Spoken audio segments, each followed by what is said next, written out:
നമസ്തേ പ്രിയമുള്ള പ്രേക്ഷകരെ, നാം ഇവിടെ ചർച്ച ചെയ്യുന്നു ശ്രീമദ് നാരായണീയത്തിലെ വരാഹാവതാരം എന്ന 12ാം ദശകത്തിലെ 9ാമത്തെ ശ്ലോകം. ഇവിടെ വസന്ത തിലക വൃത്തമാണ് ഈ ശ്ലോകങ്ങളിലെല്ലാം തന്നെ ഉപയോഗിച്ചിരിക്കുന്നത്. ആദ്യം എൻ്റെ പ്രിയമുള്ള പ്രേക്ഷക ശ്ലോകം ശ്രദ്ധിക്കുക. ദൃഷ്ടാദ ദൈത്യഹതകേന രസാദലാന്തേ സംവേശിതാം ജഡിതി കൂടകിടിർവിഭോ ത്വാം ആപാദുകാൻ അവിഗണയ്യ സുരാരിഖേടാൻ ദംഷ്ട്രാങ്കുരേണ വസുധാമദധാസലീലം. ഇനി അടുത്തതായി ശ്ലോകത്തിൻ്റെ പദച്ഛേദം ശ്രദ്ധിക്കുക.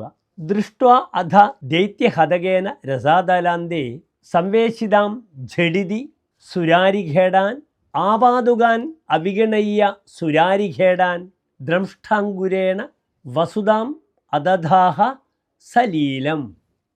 ഇനി ഈ ശ്ലോകത്തിൻ്റെ അന്വയം പ്രിയമുള്ള പ്രേക്ഷകർ ശ്രദ്ധിക്കുക.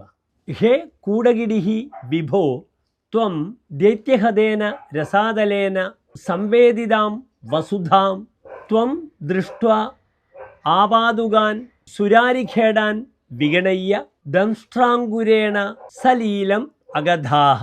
ഇനി പ്രസ്തുത ശ്ലോകത്തിൻ്റെ സാരാംശമാണ് നാം ചർച്ച ചെയ്യുന്നത്. അല്ലയോ ഭഗവാനെ, മായാശക്തിയാൽ വരാഹമൂർത്തിയായി ഭവിച്ച താങ്കൾ പിന്നീട് പാതാളത്തിനുള്ളിൽ ഹിരണ്യാക്ഷനെന്ന ദുഷ്ട അസുരനാൽ ഒളിപ്പിച്ചു വെച്ച ഭൂമിദേവിയെ കണ്ടെത്തുകയും അപ്പോഴേക്ക് അവിടെ പാഞ്ഞെടുത്ത അസുര സൈന്യത്തെ അവഗണിച്ചുകൊണ്ട് ഉടൻ തന്നെ ഭൂമിദേവിയെ തൻ്റെ ദംഷ്ട്രങ്ങളാൽ ഉയർത്തിക്കൊണ്ട് വരികയും ചെയ്തു എന്ന് സാരം. നമസ്തേ.